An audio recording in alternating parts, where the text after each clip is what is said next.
Hello YouTube, Chris the Frugal Audiophile here. Welcome to another unboxing video. Today for you, I have the Jamo S810 subwoofer. Yes, the Jamo S810 subwoofer. Now I picked this up not necessarily for its bass performance or for its, audio fidelity, but for its looks. And hopefully, even though it's kind of known to be a good looking subwoofer, actually we're gonna dump this down and do it that way. All right. It's supposed to perform pretty well despite just being a looker. So we'll find out. Ooh, and it's like a box of accessories came out, so let's look at that. First thing I see in here is an angled RCA cable, mono, because all the connections for this subwoofer are on the bottom. So you need some angled cables, so we'll throw that over there out of the way. Also, I think this is gonna be, yes, an angled IEC power cord. And when I open up the sub, I think we'll see why those have to be angled. And then looks like, oh, it's already falling apart. Huh. This is kind of already open, but that's okay. Grommets, rubber feet with a sticky pad on them. So you put these on the bottom of the sub when you set it up. Everything in that. All right. So let's see, this is, it looks like the top of the subwoofer here. And the first thing now I see is manuals, warranty information, all the usual exciting stuff. I don't think there's anything else in there too exciting. Manual, warranty card. Oh, maybe this is like a quick start guide. Yeah, typical documents. Who cares? That's not too exciting. So here's the sub itself, and as you can see, it's in white.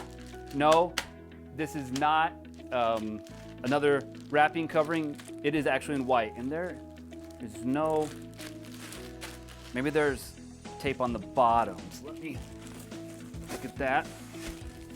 And it looks like my styrofoam got a little tore up in shipping. That's unfortunate, but it happens. Yeah, and there's a tape here. And here's the bottom. I have seen this in photos, and you got, hopefully you can see it okay, you got all your typical connections, switches, phase and power switch, single RCA input for the signal. So that means if you had two RCAs coming out of some sort of two-channel listening system, it's gonna be tricky.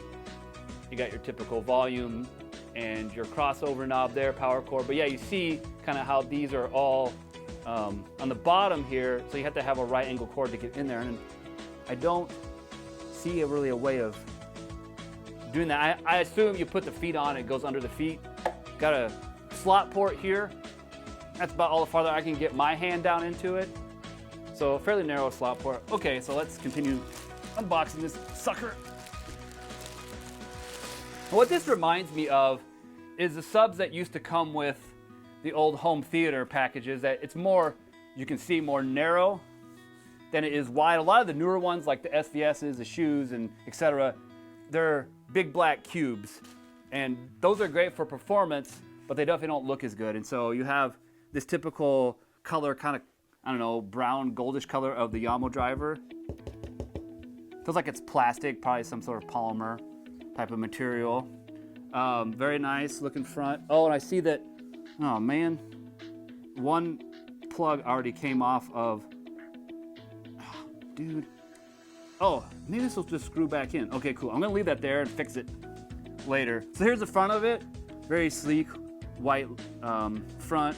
Cabinet finish feels decent. It's not like amazing, but it'll definitely get the job done. Where's your missing peg? Okay, but I like it better with this on. I love the gray and the white contrast look here. So that's the front fascia of the subwoofer with it on. Yeah, I'm curious how this thing performs with its thin design. It's also, like, no, I guess it is ported. So it is a ported enclosure, so that will help, but it could be kind of boomy, have a lot of port chuffing. we'll see. I'm gonna test this guy out and I am going to do a review of it coming up sooner than later, I hope, so stay tuned for that. I thank you so much for watching. If you like this kind of content, please subscribe to my channel and consider becoming a patron. I'll leave a link in the description for that. And remember, frugal doesn't necessarily mean cheap.